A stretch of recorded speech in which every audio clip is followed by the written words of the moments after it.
In this video, we'll briefly discuss treatment perspectives. In other words, the way that a therapist might approach treatment from one of the different psychological perspectives discussed earlier in the semester. The biological perspective is going to view psychological disorders as being linked to biological phenomenon, such as genetics, chemical imbalances, and brain abnormalities. So this diagram here is showing you how many genes are shared between different types of relatives. So first cousins share 12.5% of their genes, aunts, uncles, nieces, nephews, grandchildren, half-siblings, 25% of their genes. Parents, siblings, children, fraternal twins, or dizygotic twins are going to share 50% of their genes, where identical twins share 100% of their genes. So there is a lot of support for the biological perspective. The evidence would be that most psychological disorders actually have a genetic component. For example, the person's risk of developing schizophrenia increases if they have a relative that has schizophrenia, and the closer the genetic relationship, the higher the risk. Your text goes into the underlying causes of some of the disorders we'll discuss, but we really only have time to introduce a small number of disorders and their symptoms in an intro class. Other common approaches to psychological disorders are the cognitive and behavioral approach. The cognitive approach focuses on internal thoughts, perceptions, and reasoning, and how those contribute to psychological disorders.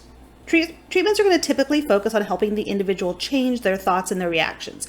And we'll talk a little bit about the cognitive approach to treatment, as well as some of these other approaches to treatment next week. On the other hand, the behavioral approach looks to observable behaviors, reinforcing positive behaviors, not reinforcing maladaptive behaviors. You might notice that punishment's not involved. That's because true behaviorists do not believe in punishments.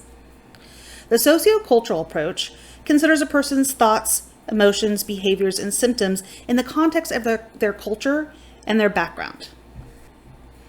Before we start talking about specific disorders, it's important to also understand the DIATHESIS-STRESS model for psychological disorders. So it integrates the biological and psychosocial factors to predict the likelihood of a disorder. It's also known as the vulnerability stress model. So the diathesis is a predisposition for a disorder. And this can be social, situational, biological. If a person has the existence of a diathesis or an innate predisposition to that disorder, and then is exposed to a second stressor, so you have the diathesis plus a stressor, or some sort of challenging life circumstances, this can be the trigger for the disorder's development.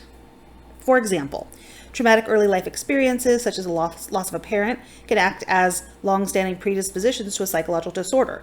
Alternatively, a specific gene or combination of genes could act as the diathesis.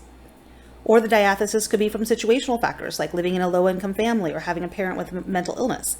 Now, this doesn't mean that if you have these predispositions, you will for sure end up with a mental disorder, but it suggests that people with the underlying predisposition for the disorder or the diathesis are more likely than others to develop a disorder when faced with adverse environmental or psychological events.